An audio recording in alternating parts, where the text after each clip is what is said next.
A blackout. It was dark. The Cat in the Hat was there. All were in black, some even in sunglasses. But the mission still ended in doom. Not a good theatrical review. Dylan Raiola broke a leg, literally. The fans witnessed yet another close Husker loss. The 29th straight defeat against a ranked opponent, and any hope of the college football playoff sailed away with special black balloons. Big Red Wrap-Up is coming up next.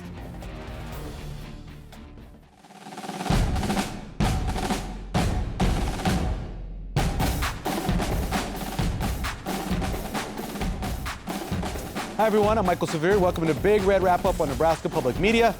Not how we hoped the blackout would end up. We want to hear from you about it. You can connect with us on Facebook and X and our Big Red Wrap-Up page. All your questions. You can also email or text us at nebraskapublicmedia.org. Our phones are also standing by, ready to take your calls. At the end of the show, we'll answer as many of your questions as time permits. Now time for our sideline surveys. Last week, we asked Ohio State, Indiana, and Oregon, close to locks for the CFP, who's most likely to be the fourth team to make it from the Big Ten. Nebraska got 33%, and Iowa got 18%, Michigan 21%, USC 21%, and Washington 7%. This week's question, without Dylan Raiola, how many games will the Huskers win the rest of the season? Right now, 43% say none, 1% say 48, 1 says 48, and then 2 is 8%. So joined now by former Huskers Jay Moore and Damon Benning. I'm assuming neither one of us feel that it's going to be 0 or 1, but your thoughts on that game and the blackout?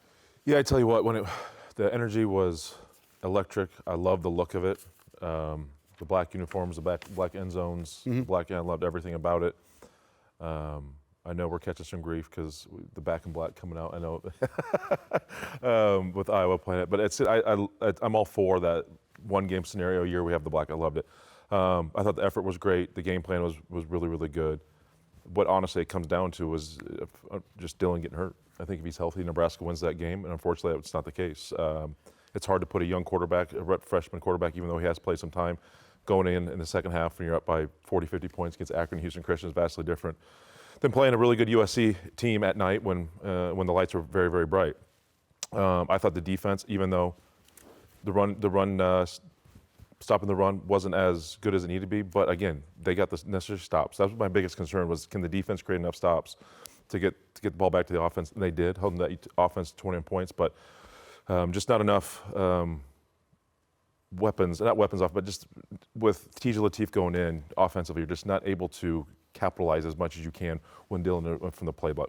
Vastly different heading into this week. Now he knows he's going to be the starter, but that's where it comes down to, just a freshman that didn't get a ton of reps, and you were protecting him with the play calls in the second half. We get to more of the breakdown, but just the atmosphere. You've been a lot of games there. What was the feel like of the game? Yeah, for me it was electric. It's been a long time since I had goosebumps like that, where I could feel the excitement. I think, seeing T. Fraze for the coin toss and having Aaron Taylor out there and a lot of the guys, just the crowd, the student section there so early.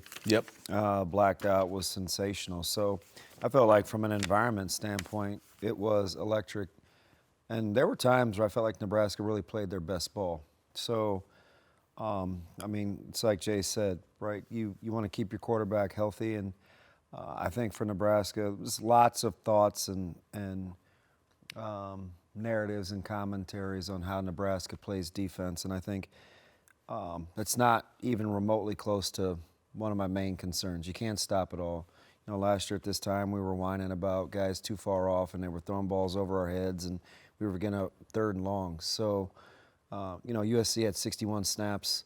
They were held to their rushing average. That run game is fantastic, from counter to gap to cutting back play side. And listen, 61 snaps and 21 points, that's good enough to win that football game. So we can hand wring and have a lot of consternation over stats, but it is about points. And they kept USC way down. And if you told me the game stylistically was going to be played like that, I'd tell you Nebraska won the game. So there's plenty to build on as they head to Pasadena. Yeah, and you've got a Lincoln Riley offense that has been successful everywhere he's been, and that was the second lowest completion rate, and that was the second lowest amount of yards a quarterback of his had. That just shows you how good they were. Yeah, they were. The secondary has been fantastic, and like DB said. And pass rush, too. They got to him. Yeah, they did. Especially without run action.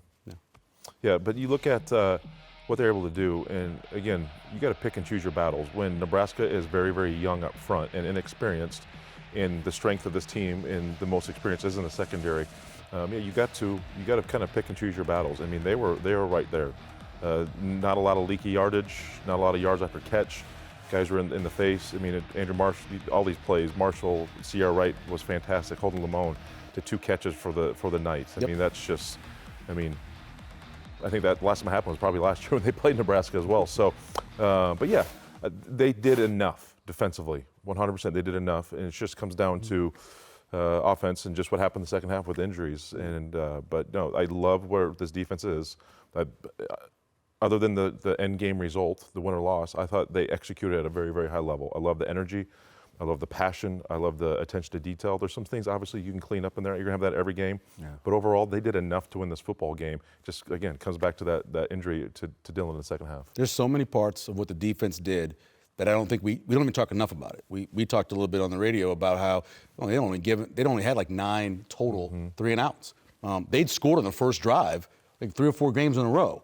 To stop them 2 3 and outs early in the game, and then the limit number 1 team in the country with expected drive, expected yards on their drive, right? Like they move the football, and so I think, Nebraska's, it's a fine line because you're going to get a little back padding in-house because those coaches understand the job they did, right? Those that know, but you still didn't win. So you have, for young guys that are still trying to develop emotionally, they got to be thinking, okay, we some of us played our best ball, but it's not enough. Right. We've got to do better.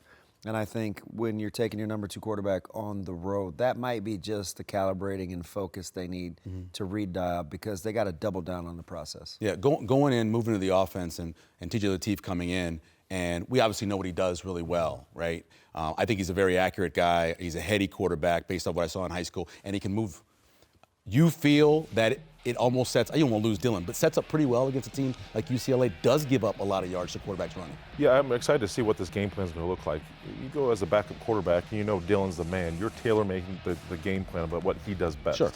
Even though Dylan did keep a few times on some inside zones, that was, but that's not a normal. You're going to have more of that with TJ, right? He's maybe got 40, 50 snaps throughout the week. He's going to get 300 plus. Yeah.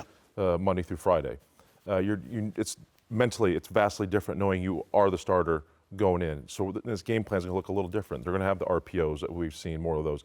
You're going to have the run game with him and utilizing him. And just this his ability to step up in the pocket and utilize the attributes that he has with his legs is going to be big time, I think, when with an offensive line who does struggle to protect at times. But I'm excited to see just with Holgorsen this whole week with what he knows TJ can do. It's going to be fun to see. And on top of that, with the way Emmett's been running the football too, I mean, that's a heck of a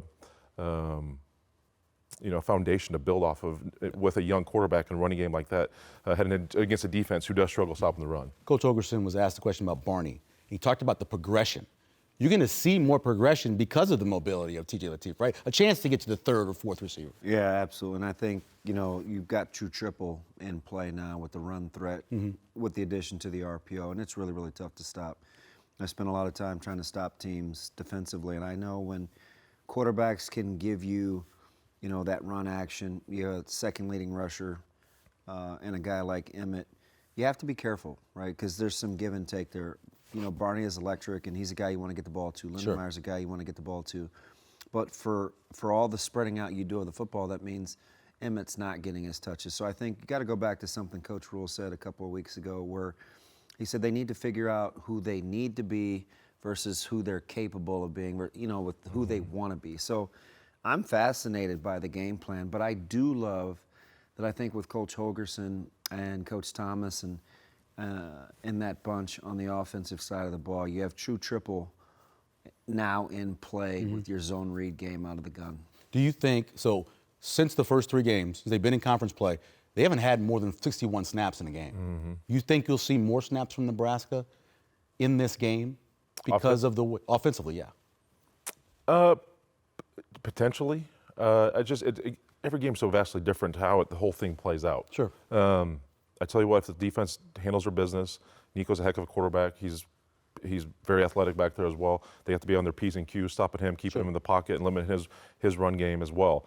But I tell you what, if this defense comes out and plays with that same energy and passion that they had on Saturday night, yes, I think the offense can get more snaps. The defense will create more 3-and-outs and get this ball back. And how good the special teams can be as well, you can utilize that to get that ball back in the offense's hands in a better scenario as well, not being backed up. So, yeah, I think they can get 60. That's crazy, 61 plays. I remember games where we played. You guys played 80 and 90. We played 80 and 90 snaps. And SC's coming off a game in which they only had 61. Yep. Yeah, so they had 20 they need, first downs apiece. So it's tough. It was even. Yeah, it was an even so game. yes, they can, but every game's different and it lends to different scenarios. My thought was more explosive plays with TJ in there. I think so. Nebraska's not had a lot of plays that have been explosive over the last 3 or 4 weeks. When they have had one, it's usually when Dylan has gotten out of the pocket and hit a Lindenmeyer down the field or something.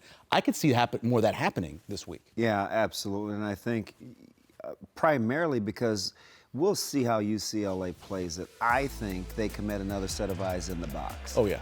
Which opens up things vertically. So it goes hand in hand.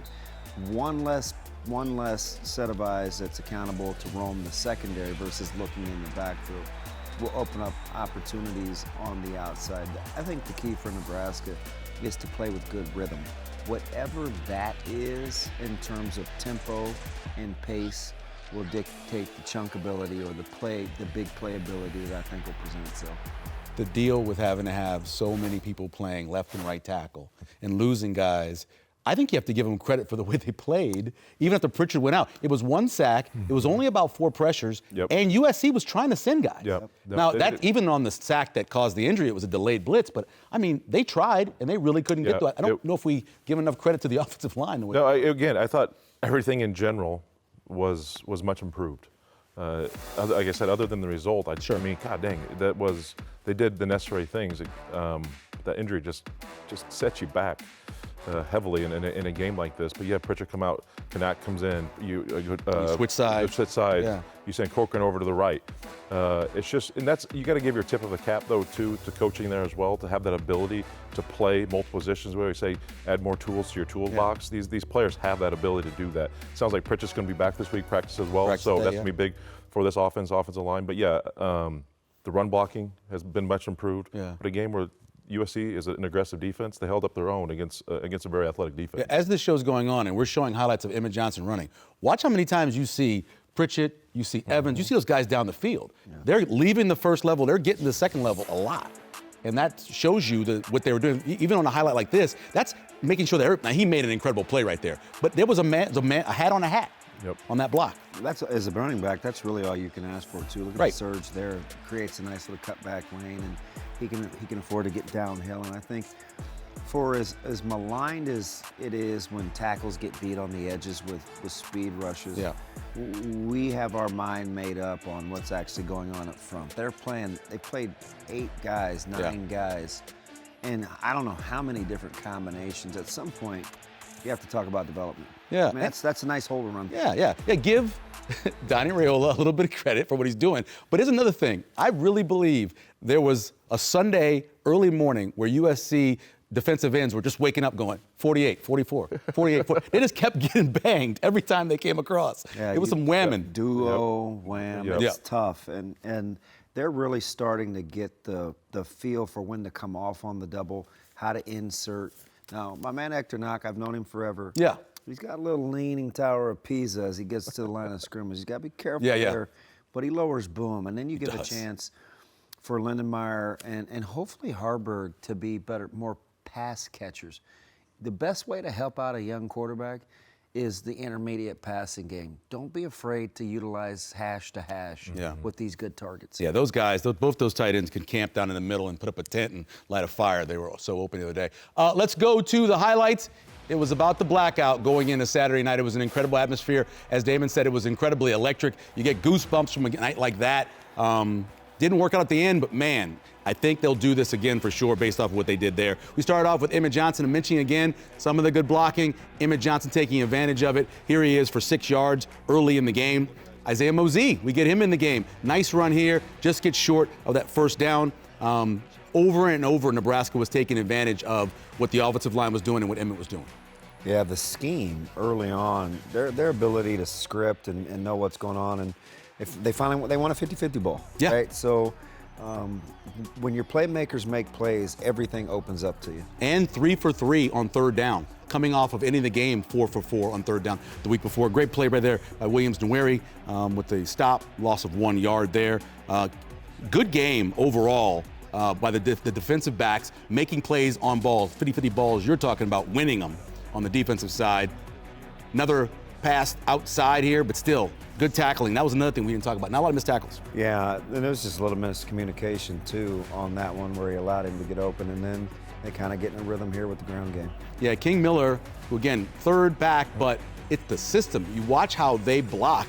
Pretty much when the fourth guy came in, he ran through holes as well because it's how good they are. We move to second quarter action now. King Miller again, this time for 16 yards down in Nebraska's 7-yard line, and then ended up getting a field goal right there because they threw the ball and Nebraska got stopped. King Miller comes back again, that time with 15 yards on that one. And here's another example of the secondary doing their job, making a play, getting into the defender and getting into the wide receiver and knocking it away. Yeah, I thought it was outstanding. If SC sent 3 or less receivers into the route, they almost couldn't get open. So you got to build on that when you want to establish your run front coming to this weekend. 9-yard run there for King Miller again. Now, this is called a grounding, and it goes to be a sack there by most of the stats. So you got a sack there for Shavers, awesome for him. And then getting the ball out of the backfield, you mentioned that. Only 2 catches for 15 yards. You could see more of that this week, you think? Yeah, Emmett good Johnson. job by Latovsky getting downfield too. And this is what I want to see more Yes. of. Find this guy It was a heck of a throw, too. patrolling the middle. Yeah, I agree completely with you. He's open and light, such a big body too. As long as he's in between the defender, go through him. You're going to break this play down, right? Yeah. 10-yard touchdown run? Yeah, just a good, again, man scheme, hat in the hat. Latovsky does a good job of just getting that guy sealed off enough to create that crease, and Emmett just puts his head down and runs right through it. 14-6 Nebraska. They're feeling pretty good and feeling really good right here. Andrew Marshall kind of feints the blitz, drops back out, gets the interception on that. Great play by him. You know, sometimes you make the great play, you don't catch it. He caught it. Emmett Johnson, 7 yards on that play. Moves to 3rd and 3 for Nebraska. This is actually 1st and 10 for Nebraska, and obviously the late blitz comes from one side, and Pritchard struggled a little bit with his guy, but this is a dirty play. Yeah, I'm not a huge fan. You know how I feel about these tackles. And, Yep. And this time it results in your worst fear, which is a break. Nebraska doing a great job right there on 4th down, something they have done really well on short downs when it's running backs stopping them a lot of times. Emmett Johnson, 5-yard play, and here's Pritchard standing around the pile, or standing near the pile, and falls on his ankle. Yep. It happens all the time, man. Yeah. I mean, whether it's friendly fire or another guy, you got to be. That's why you see a lot of offensive linemen wear those ankle braces and Sure. those knee braces as well. But that was unfortunate. 52-yard field goal, a little short and to the right there, and it's a tough stadium to kick into the North Stadium, and it was cold and humid as well. So tough to kick in that, a little bit short. Here's an underthrown ball, just works out for him. Great coverage. Great Yeah. coverage on the play. Twice they get the 2 50-50 balls, and you know, SC had 6 consecutive plays where they got 107 of their total yards. Yeah. Right. So you have to compartmentalize. No, that's something to build on. 6 plays worth 107. Here's 32 of them, back-to-back 16-yard runs. You're going to break down the second Yeah. play, the touchdown Yeah. run. Vincent Shavers had some bad eyes. He kind of knows he has no business trying to peek inside on that play. It's a great 2-point conversion play here. It just, eyes were going everywhere, just watching it on TV. You know? That's what happens when you play a lot of man-to-man down. Yeah, that was a really good play there. You're not surprised by that. 14-14. Emmett Johnson, though, continues his good day. 6 yards rushing on that 1st and 10. And then Latif shows you what he can do right here. See, this right here, That RPO. It's tough, too, because they can throw off of that. Yeah. The longer the quarterback holds the ball, the tougher it is to stop. Hunter's confidence is at a high level. How many times is he breaking tackles when he catches the ball? He's a violent He is not going down on the first contact at all. Handoff, Emmett Johnson here. Big run for him, 23 yards down that left sideline to get the first down. Great blocking by Hunter, too, on the edge, man. They brought that guy down there and sealed him off. That was fantastic. Everything he's done, man, everything he's doing. 7-yard loss on that one. So settle for a field goal to go up 17-14, 39 yards there for Cunanan. Then Maeva comes back, trying to get the ball to Mekhi Lemon. Can you believe 2 catches, 18 yards? That, somebody did really good He's work. one of the best in the country. Yeah, here's a delayed flea flicker, threw it to the outside. Guthrie's got it covered, and he makes the catch. It was just it worked out for them on there. And then throw to the end zone. You talked about this, Damon.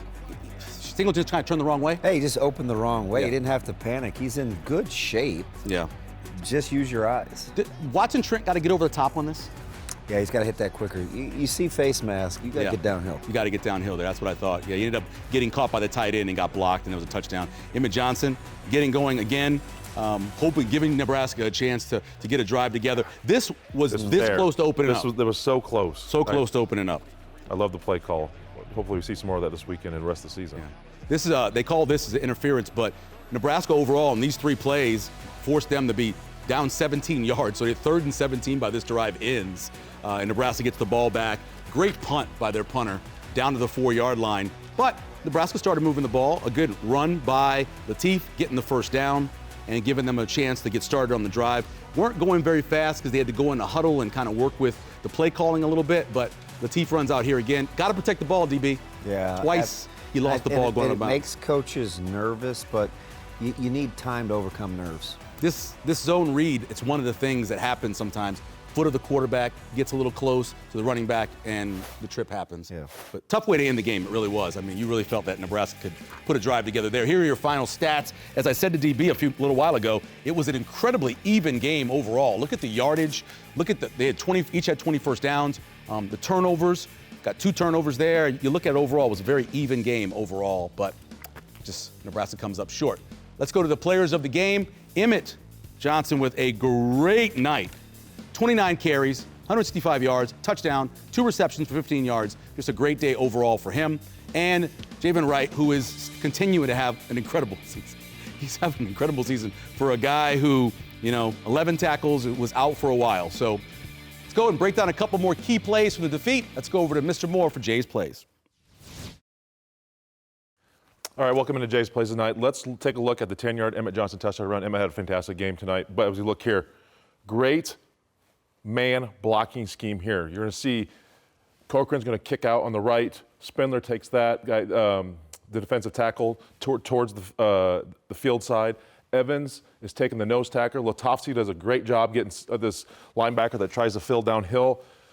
Pritchett takes off them, the 4-eye technique here, but you get Lindemeyer that winds back. Nebraska likes to do this a lot of the run games and likes to kind of bring back the tight end to create this gap. But you can see every guy is winning, but the best job is Evans does a great job of sealing off his guy, and Latofsky does a good job of getting that right hand, that gap side hand, and keeping a strong one so he can't come off and make this play. As you run it, you see here, that just keeps that hole there, and just enough time for Emmett to clear through and get his head downhill in. Again, fantastic game by Emmett. So let's take a look at this Maeva touchdown. They do a really good job with the mesh action. So Nebraska's going to put the freshman here in conflict. But we call this as a spill technique. Nebraska's playing this inside out. We talked about boxing versus spilling a lot of times this year. So this is spilling, fitting inside. That means Shavers has to get out here a little quicker. We have Jones right here, right? He's able to do this, but he's got eyes on 85 as well. So he's going to kind of has to respect him. This puts Shavers in a bad spot. He needs to get downhill quicker and make this play. But he doesn't, and obviously we know the end result, right? Boom, he has that, again, that's bad eyes. You saw him look, and he did not read the mesh point good enough. He did not play with good enough eyes. That was clear enough for him to make that play, but his eyes were too bad. As you can see here, one more time. Just the eyes weren't good enough on that mesh point, and we know why they got that touchdown there. So let's send it back to Michael. Thanks, Jay. Good job. Next coming up, we'll be joined by former Husker Jeremiah Searles to talk contracts and the loss of Dylan Raiola. We go to break with these shots from Hurrdat Sports. Back in 2.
I don't want to start talking like I'm the doctor. I know what they told me. They said if it could be surgical, could be non-surgical. They said something like 8 to 12 weeks, but I don't want to start getting into all that. But it is surgical. It was recommended surgery, so it's not like it's like a hey, battle your way through it type deal.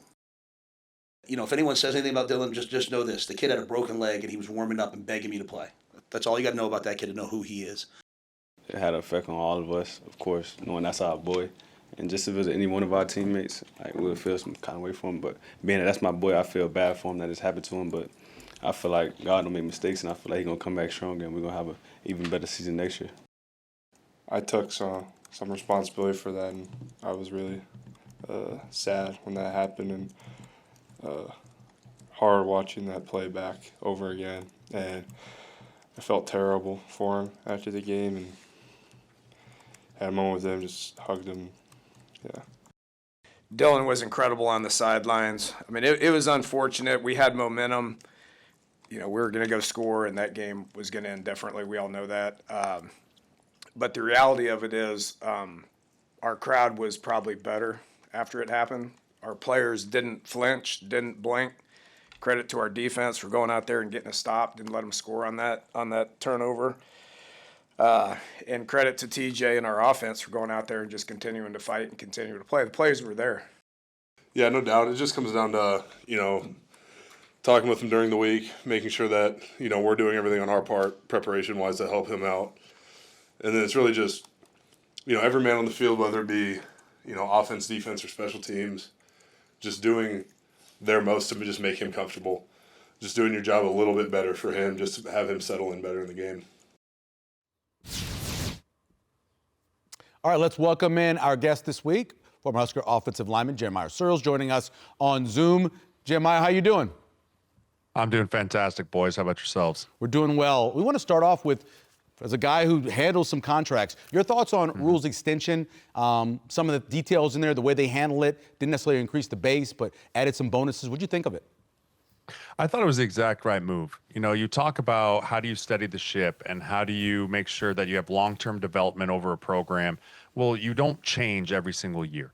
And it's the same thing in the NFL, and it's not a patient league anymore. It's not a patient college football. It's not patient in the NFL anymore. And so anytime that you can settle the ship and say, hey, recruits for 2026, recruits for 27, this is our guy. He's not going anywhere. We're going to keep him here. And if they save themselves, it's not like we made him $13-14 million head coach. Like, we just moved some stuff around, and I think Rule wants to stick around and say, hey, I built something here. I want to see it to fruition for the first time and not do the jump and rebuild thing.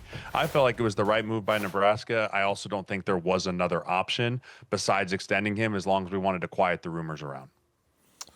Yeah, no, that's a very good point, Jeremiah. But let's jump into the offensive line right now, Sirles. And you're a guy who played tackle, played multiple positions in the NFL. Nebraska's had some guys who they had to swing. Guys playing guard, had to play tackle because of injuries. The difficulty doing this and just developing that and getting comfortable playing guard tackle, left tackle versus right tackle. We know that's vastly different for certain guys, but just you did it. Talk to the difficulties of young players developing and learning those multiple positions as they grow up. Yeah, it's extremely difficult. I mean, obviously you would love to just find someone, stick them in one position and say, grow, develop, learn the skill set here, learn how you can be the best left guard or the best left tackle or whatever it might be. But unfortunately, injuries are part of the game, and injuries are part of the game, and you have to move things around. I mean, we started the year with Turner Corcoran, and then when we had Gunnar Gatula, and then we had Teddy Prohaska, and now you're switching. And, I find ourselves very lucky that our interior three have been able to stay so healthy all along, because if you look at where I got a chance to just watch your breakdown there, Jay, majority of our big runs don't come from the edges. They come from the A-gap. Like, they come from A-gap and B-gap, and there's a meaningful reason for that. Those three guys in the middle are playing extremely well. We have the issues on the tackles with flipping guys on sides. It's very difficult, not just from a physical standpoint, but from a mental standpoint. If you're playing a bunch of left tackle and all camp, you're hearing the play call, and in your brain, okay, hey, gun 16 power, and I'm the left tackle. I'm like, oh, yeah, I'm a jab and pick. This is easy. And all of a sudden you're on right side, and you're like, wait, now I have a deuce or a tray. And so it's just the whole piece from the mentality of how do I be able to shift that from mental into physical, and also I have to play really fast. And oh, there's a really good defensive end standing across from me as well. So it just takes a lot to continue to practice with that. And as a young player, when things are happening quickly, I think that it can be kind of trial by fire, where it's great for development because you're getting those live reps. But you have to understand, from a coach's perspective, from a fan's perspective, there's going to be bumps along the way, because that's just how it goes with development. It's not linear, it's up and down. Jeremiah, it seems like playing at all these different levels with you guys, I know you probably prefer to run block like most offensive linemen. Can you speak to maybe some comfort or ease? Run blocking out of the gun can be difficult versus when they're under the center from timing standpoint, but you now add a quarterback running dimension. Do you guys feel that when you have another option in the backfield when you're primarily run blocking from out of the shotgun formation? Yeah, absolutely. I mean, yeah, and obviously DB, we always want to run block first. Those dudes are freak shows on the edge to try and stop. It's not super fun. Not super fun to backpedal when someone runs 4.5 coming off the edge. But when you have that quarterback element there, it slows the linebackers down a lot. Right. And I love Dylan, and he's a great quarterback, but he doesn't have the wheels, right? His offensive line, his dad was built like me, right? It's not surprising. The gene pool doesn't run deep, right? And so when you look at what Latif can do, and when you look at, like, even on the runs with Emmett Johnson, when it's this zone read and it's this pistol formation, and you see Dylan turn and hand it off, those linebackers are triggering quickly. And the reason for that is they want to get off of the double teams of the D linemen. They want to make the offensive linemen have to climb on them fast and plug the holes quickly and not allow Emmett to get started. Well, now you add this element of, hey, if he can hand it and you want to fire quickly, hey, he can come out around the edge. And so now the defensive ends aren't crashing down as much. The linebackers might sit or bounce one more step, which allows you to displace those guys on the double team for one more yard. And so as an offensive lineman with the quarterback run, you can be more patient on those double teams. You don't have to feel this immediate need of, I got to bang and get off to this linebacker because he's going to be filling the gap. I can be more patient and block for the handoff first, but be able to read and react, where I can watch that linebacker, where if he comes over the top, I push my guard through and it's probably a handoff to Emmett. If I stay on that double team and I see that linebacker start to move back over the top, right, if they're doing a squeeze scrape and he's coming around, now as a tackle, I can U that guy out, and now the quarterback can try and cut off underneath me. So it really is just more of a timing and a feel thing. That all being said, I'm not sure how quickly you can get that timing and that feel thing down in three days of practice during the week. I think it might be an in-game thing where you just have to get that feel with Latif and that piece there. But it does definitely slow those linebackers down as far as coming downhill and filling the gaps. Jeremiah Searles joining us here on Big Red Wrap-Up. What about for drop back? Because a lot of times I know you have a guy like Latif leaves the pocket. As an offensive lineman, you're expecting him to be one place, he's leaving. You don't want to grab, you don't want to hold, right? So they've got to think a little bit more about that, about him escaping and not grabbing a guy they're in contact with. Absolutely. I mean, it's a blessing and a curse to have a mobile quarterback. It's fantastic because he can get you out of a lot of trouble, right? I can remember a few times where that long run with Taylor Martinez, Spencer Long slides the wrong way. It should have been a dead on arrival play in the Big Ten Championship, and it's one of the greatest highlights of the game, maybe the only highlight of the game, right? But when you look at it from, like with Dylan back there, you know where he's going to be, right? I played with Sam Bradford, very similar. You knew where he was going to be. He wasn't going to be off that spot, and the ball was going to be out. With a guy like Latif, as a young player, right, you're going to assume that it's going to be first read, second read, maybe, and then the dude's going to be gone. And so the internal clock that you have as an offensive lineman has to speed up, and to where you have to be like, hey, I have to really make sure that I am staying clean and not getting quick beats so I can allow this guy to get to his first read. And then also understanding from the tackle position, if you can feel your guy starting to disengage, just let him go. Right, just let him go. And it's way easier said than done, because all we've ever heard, and Jay will know this, I want to grab you and hold on to you and never let you leave, right? But you have to be able to feel as soon as that guy starts to disengage, or you can read his eyes, you have to let him go. And that's a lot to ask of a young Tyler Kanak at the right tackle spot, when you're going to be like, buddy, just hold on, right? To do whatever you got to do, but also don't hold the guy. Jeremiah, walk us through one of Nebraska's pet plays, which is duo, right? When tackles, they're flipping sides, but we know Nebraska can use their tight ends, and you talk about the patience and how to read it. How can the QB run game help complement what Nebraska likes to do with what we call duo? Yeah, so duo is a great play. It's my favorite play ever. It's double teams at the point of attack. Essentially think power without the puller, right? You have power without the puller. And so you can usually have two double teams on the front side, depending on the front that the defense likes to give you, right? So you'll usually have the tight end and the tackle a double team, and then the guard in the center, or the guard and the tackle, vice versa. But the whole point of the play is to try and get double teams at the point of attack to be able to push that piece front side, and the only unblocked player on paper should be the corner. Right. And so you always used to joke with the running backs, like, if you bounce duo, you're on your own, man. And if you go out there and you get tackled by that corner, I'm going to fight you. That's the right? quickest I'm way to gonna let get you benched know. in the league is to bounce duo. I made You that bounce mistake a duo. few times.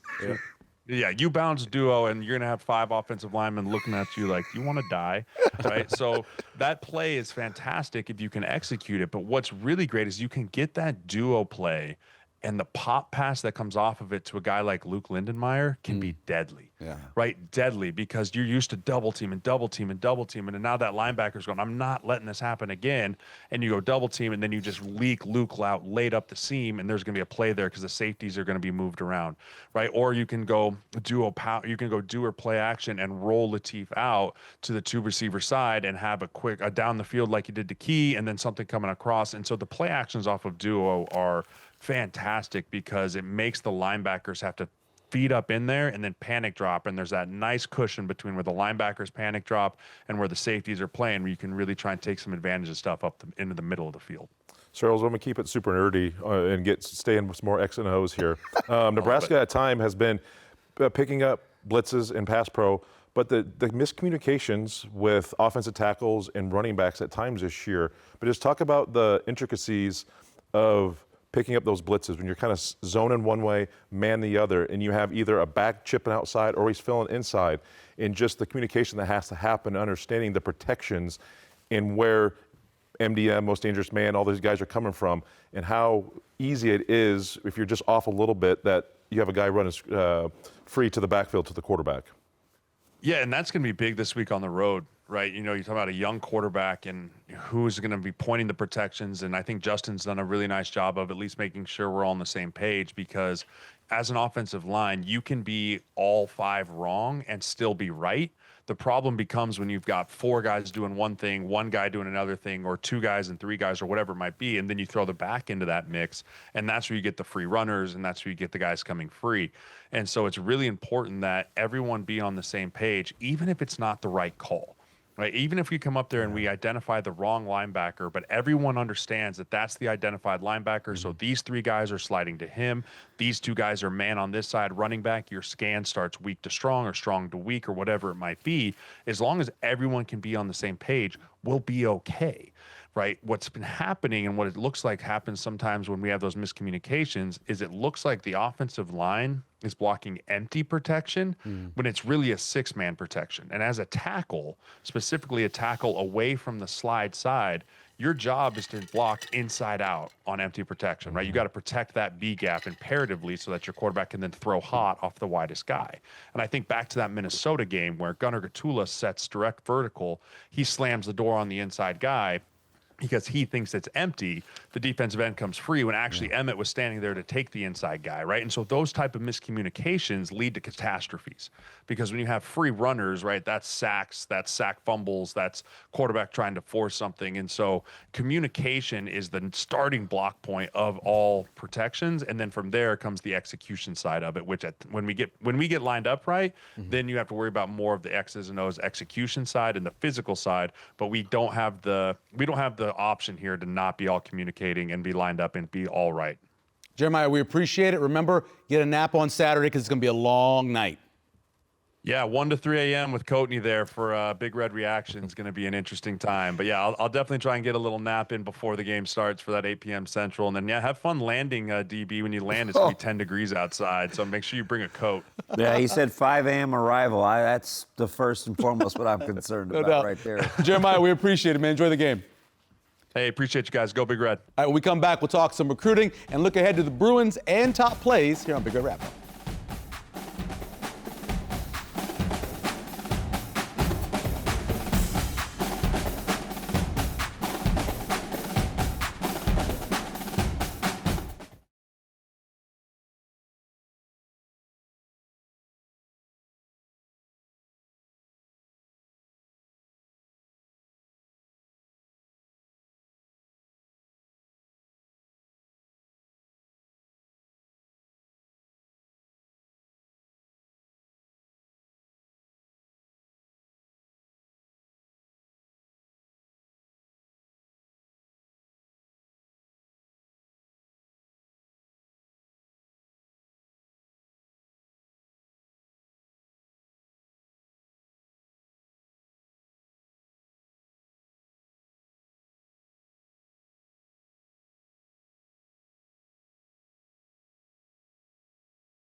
plays. We start off with Andrew Marshall's interception. Great job by him.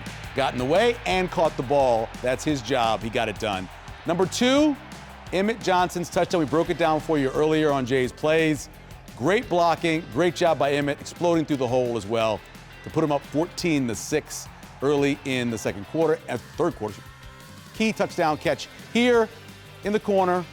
Wins the 50-50 ball, even though he was being grabbed the whole time. Could have been interference as well, but great job with Dane Key with that catch.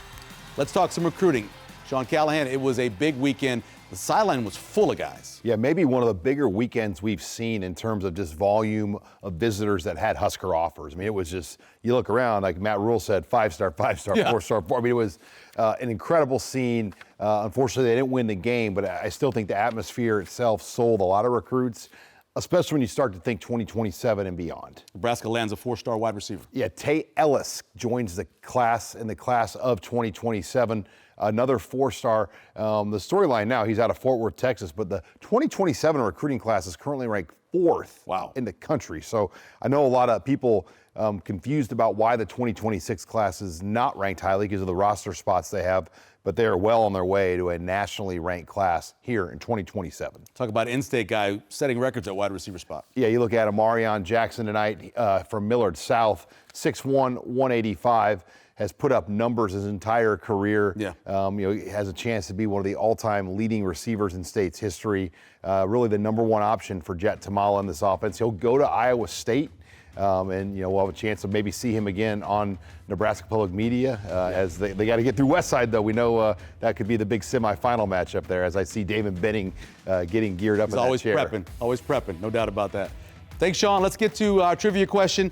In 1970, the Huskers won their first national title and went 11-0-1. Who was the tie against? Everyone knows this. It was USC, 21-21. Our winner was Jimmy Yak. He wins a copy of our own Sean Callahan's new book about the Huskers, The Program, Nebraska Curated History of the Cornhuskers. This week's winner will be announced on next week's show.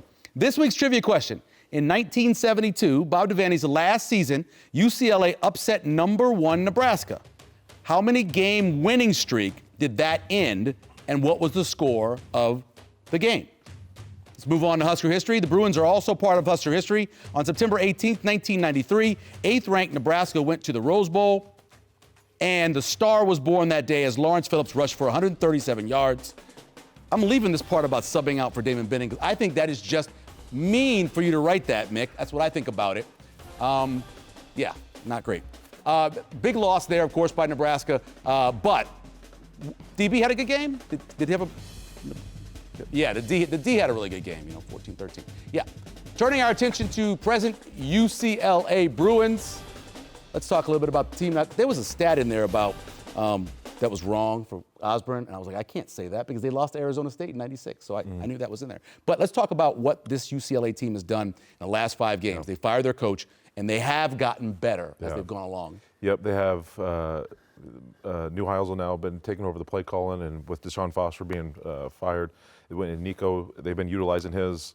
I'm not even going to try to pronounce his last name right now, so I'm just going to call Iamaleava. Iamaleava. Okay, you got to kind of like. Gotta sing it. Iamaleava. Gotta sing it. I do it right? Iamaleava. Okay. Iamaleava, yeah. Nico Iamaleava. Yeah. I got it. All right. There we go. Boom. Got it. But no, it's been vastly different through those first 4 games where they didn't win a game. They fire them, and all of a sudden they beat Penn State and have handled their business. They look like a much improved team. But I tell you what, Nebraska's. I'm interested to see the fans compared, how many UCLA fans compared to Nebraska fans there on Saturday night.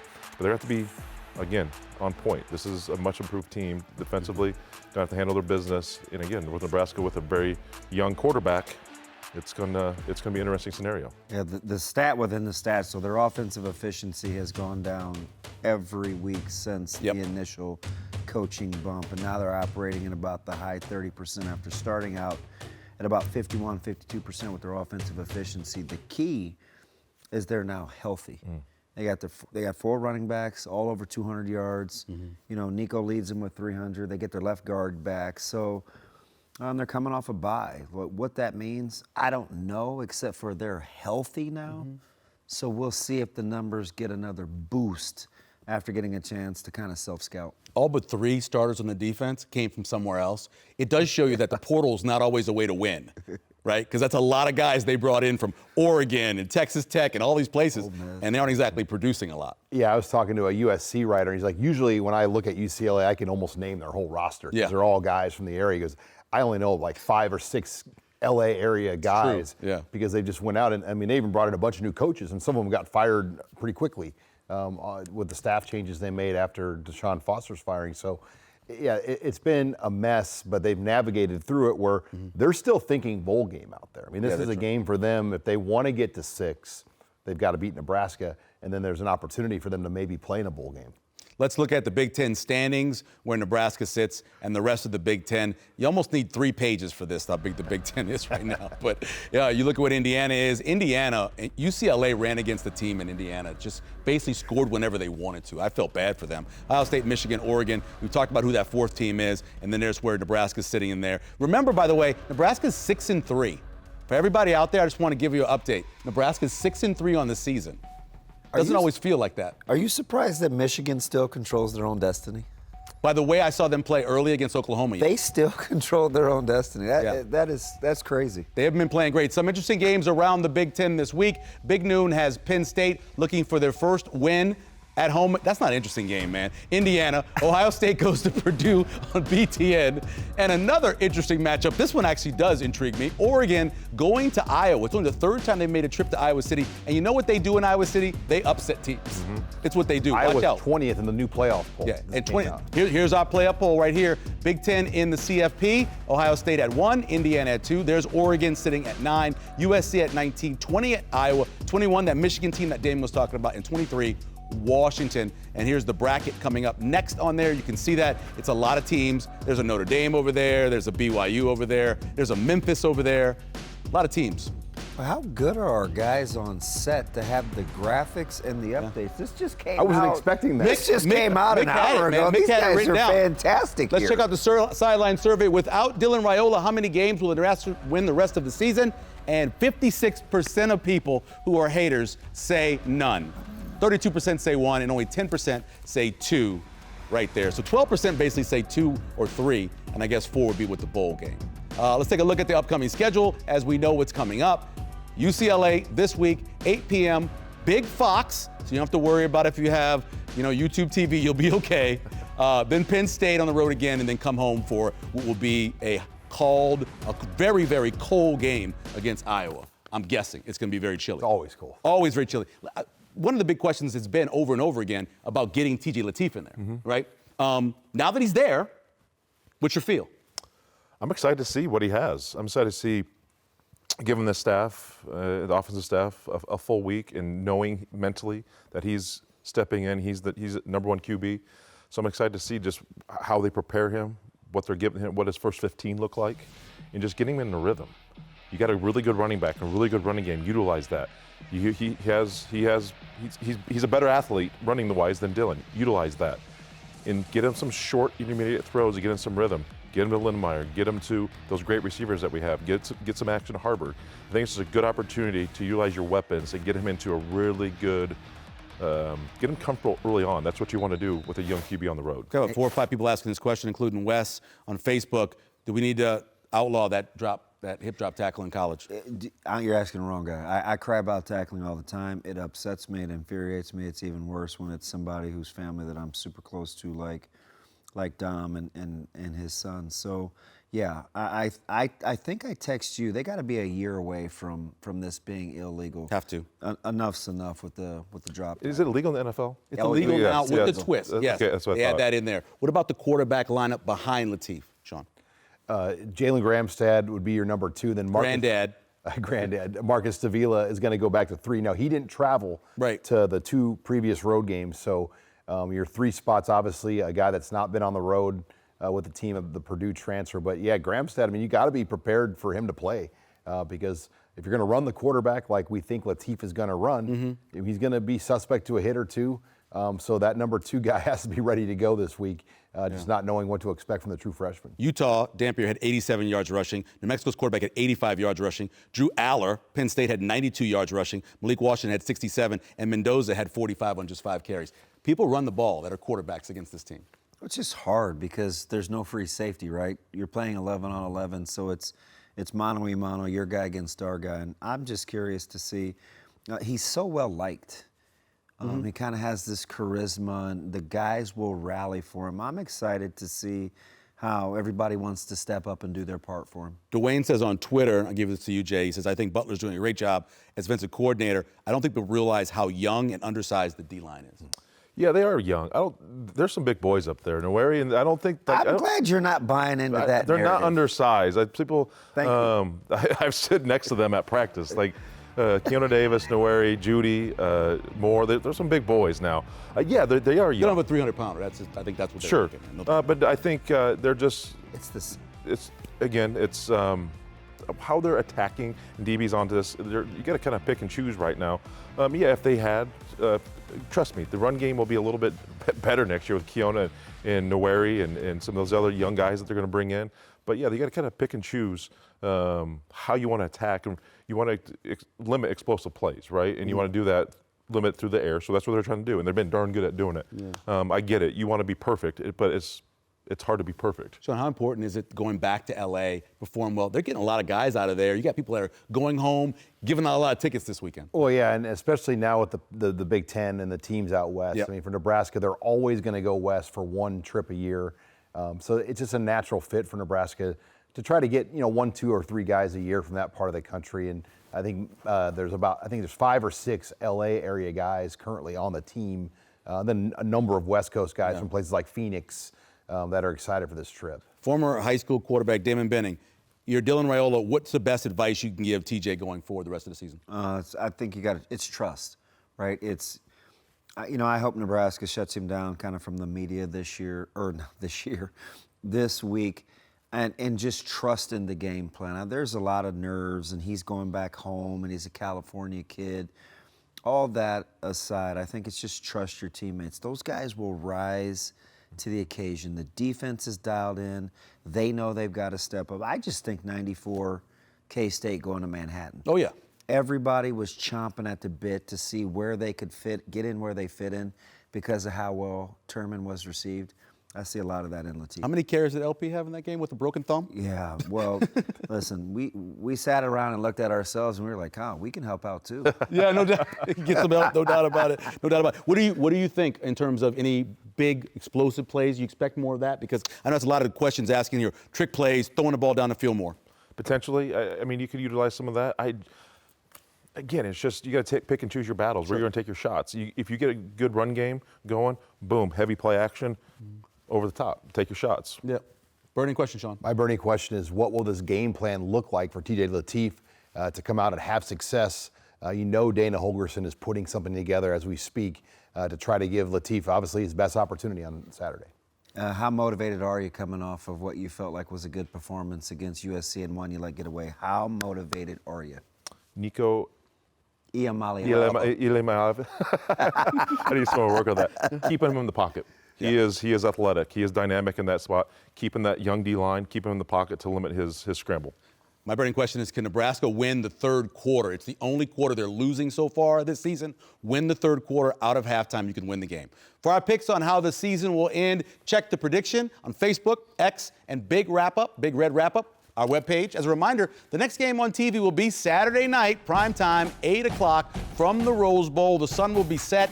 It will be gorgeous, I'm sure, not being able to see the mountains, but, Next Tuesday night here on Nebraska Public Media, we'll recap the UCLA game, and our guest will be Zach Potter, a man that knows both sides of the ball, on Big Red Wrap-Up at 7 p.m. on Nebraska Public Media. You can also tune in on Facebook Live, YouTube Live, and our website, nebraskapublicmedia.org. And if you have fond memories of big high school games, High School Classics is back for a new season, and a new episode drops on Wednesdays. Of course, we'll have volleyball for you as well all day Saturday. The NSAA Volleyball State Championship games are live all day long. Special thanks to Jeremiah Searles, for Jay Moore, Damon Benning, and Sean Callahan. I'm Michael Severe. We'll see you next week on Big Red Wrap-Up.